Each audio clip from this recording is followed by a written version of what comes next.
genre in music, you would think, was just simply a matter of taste. So I like some things more than I like others, so I choose to play and sing the stuff that I like. But it's a bit more complex. Especially as a professional musician, and especially as a child musician, I was a from a very young age, I was doing a lot of competitive music, all classical.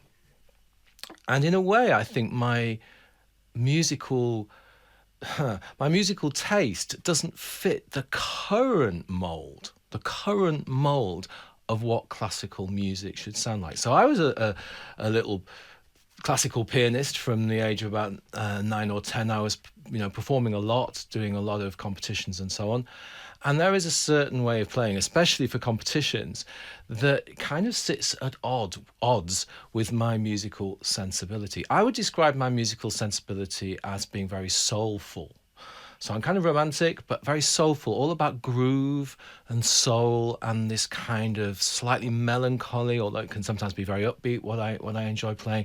But yeah, groove and soul. Those are the two words that I sort of tend to use a lot when I'm talking and thinking about music. Those words come to my mind. That's what I look for a strong sense of groove and a strong feeling of soul.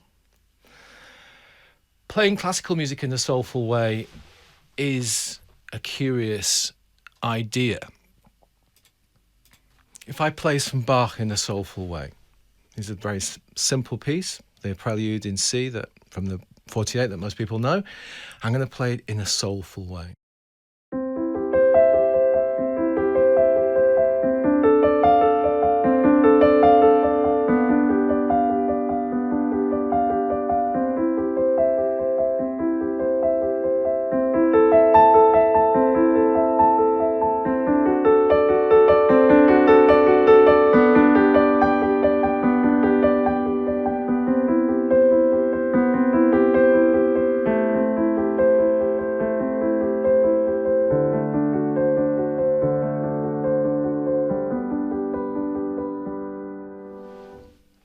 That probably wouldn't have won me a competition. It might have done when I was very young, and they would have forgiven my immaturity or something for playing in such a tasteless way. But it wouldn't work as an adult. They would have said it was sentimental, or they might have even said it was cold, because there's a tendency in classical music to use a lot more mannerism and not to use the groove and this kind of storytelling, poetic quality that I'm obsessed with, and I think is part of what the language of music is. The actual stuff of music, is groove and poetry, this kind of meter that unfolds and takes us on a journey. So it would be more fashionable to play it something like this.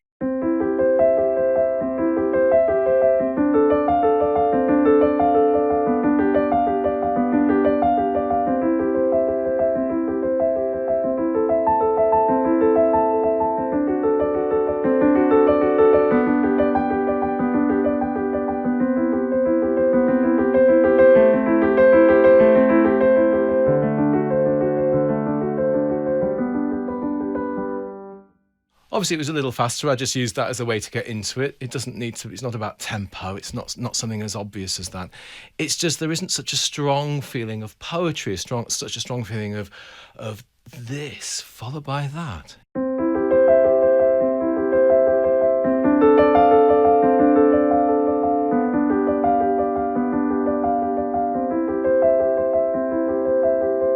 And that feeling of soulfulness and groove is something that you get in very different genres of music that I really enjoy as well. So as a very little kid, I was a bit obsessed with Stevie Wonder. I thought he was amazing. I loved the way he played the piano, and I absolutely loved the way he sang.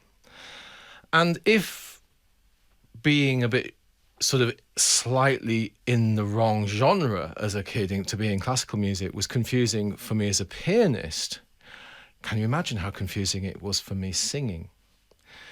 So my family, give you a bit of background, my family, my parents, they really staunchly prefer classical music to the point that they would probably have a tendency to say that anything that isn't classical music is rubbish.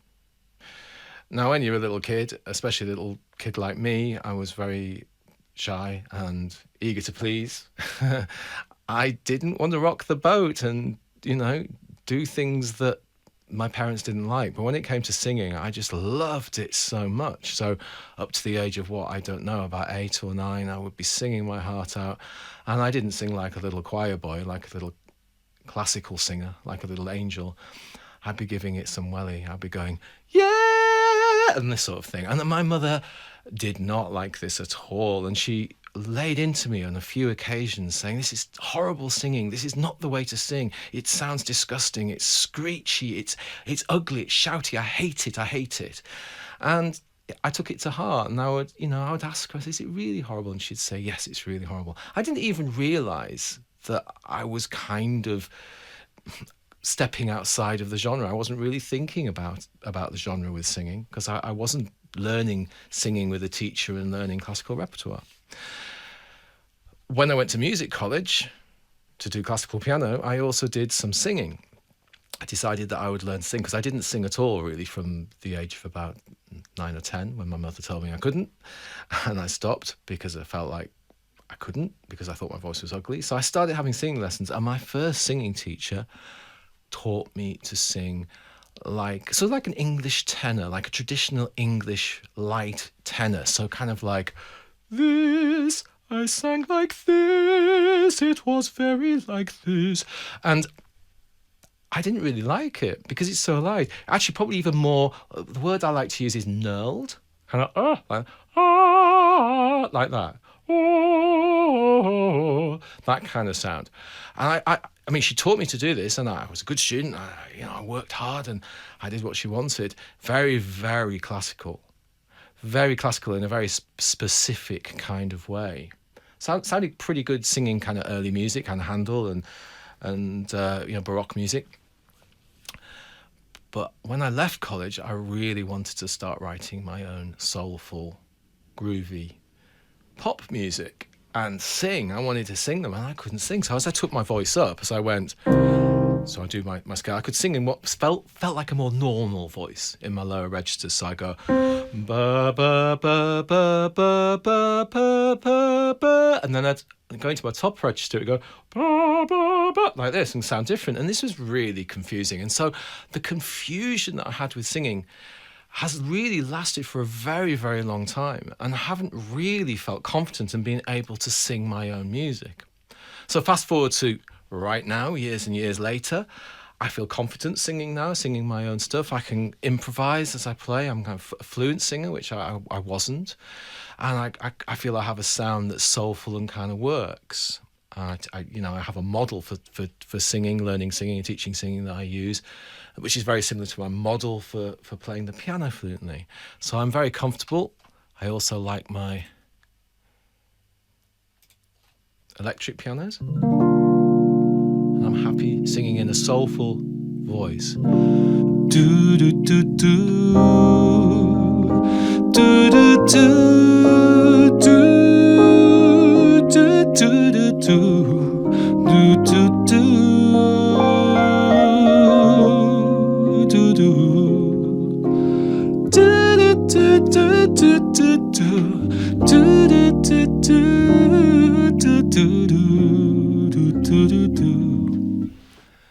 But it's taken me a long time to get to the point where I can actually improvise like that. Actually, just which is what I'm all about. I love to be a fluent musician, to be able to play and now also play and sing fluently. But imagine how it would sound if I were to sing classical music with that vocal sound. It would be shocking. Something I'm kind of wrapping my head around a little bit. Again, you could probably get away with it slightly in early music. I think I can get away with it in Bach on the piano more than, say, in Chopin. Listen to some Chopin played in a more groovy kind of way.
So this is not just, that I'm playing it like a pop song. I'm not sort of playing it in a different style. For me, I'm still very much playing Chopin. I'm very much honouring it, honouring the musical language and saying it with complete sincerity. But when I say it really in my own voice, in my natural way like that, it does come out in that very soulful way. And this has got me into trouble. So it has affected my confidence and has affected my confidence as a classical pianist. And I would say my inability to sing in a soulful way has affected my confidence as a sort of soulful pop artist as well. So, but I always wanted to be an artist. I didn't want to just be a sort of jobbing musician. I can play in lots of different styles and I have that sort of ability, but that's not what I'm talking about here. This is my voice. That's Chopin in my voice. The truth is, I like Chopin like that. And so as a little bit outrageous as it might be to play classical music in a soulful, groovy way, that's kind of what I'm now committed to doing. I'm also committed to doing more of my pop music now that I can sing, because it kind of makes sense to do that. Mozart's another one. Mozart sounds particularly ravishing, I think, when it's kind of got soul and groove. Yeah, I love it very much when it's got this kind of flow.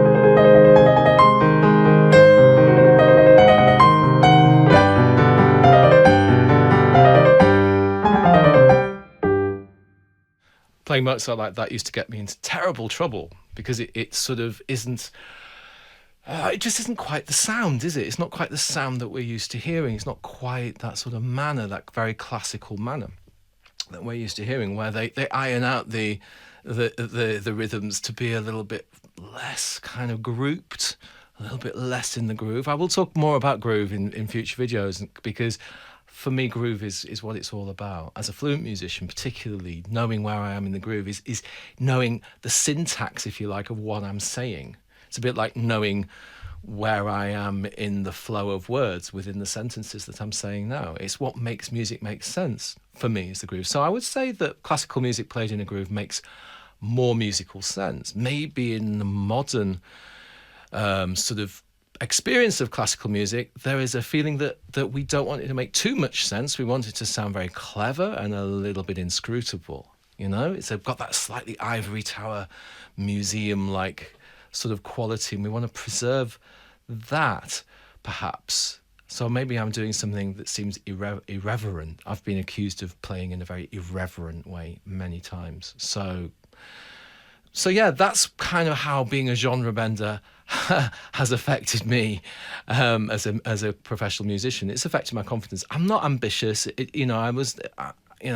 I really wanted to sort of seek my fortune doing music, I think there are easier professions to choose, to be quite honest. So I do music for love, primarily. I mean, obviously it is my profession, but I do what I do for love. So to play my own way and to pursue my own sort of musical ideals has always been what I do. I've never compromised, and maybe that's a little bit stubborn, a typical stubborn Yorkshireman that I am, and I haven't allowed myself to sort of bend myself in a certain way to fit the sort of stereotypes that are out there in the professional music world.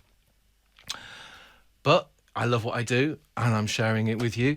And, I know that most people don't even notice any of this stuff that I'm banging on about. Most people who would listen to my Mozart wouldn't kind of think, he's playing it in a very soulful, slightly odd way.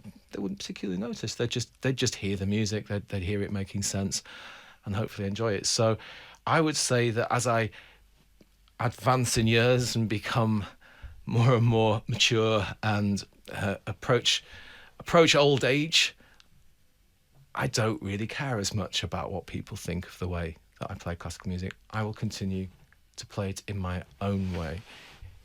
Here's a little bit of Brahms to finish off.